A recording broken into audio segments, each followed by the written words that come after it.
waxaan shaka ku jirin dhalinyaro qof walba oo inaga mid ah nolosha murugo iyo dhibaatooyin ay ku yimaadaan laakiin murugtaas qofku dareemayo qalbiga kaga jirta oo mashaakil ka hor yimaadaha nolosha ah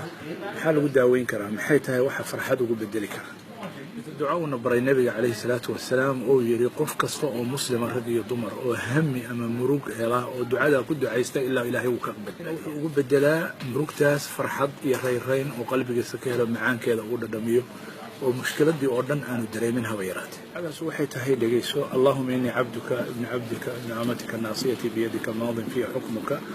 عدل في قضاؤك أسألك بكل اسم هو لك سميت به نفسك وأنزلته في كتابك وعلمته أحدا من خلقك واستأثرت به في علم الغيب عندك أن تجعل القرآن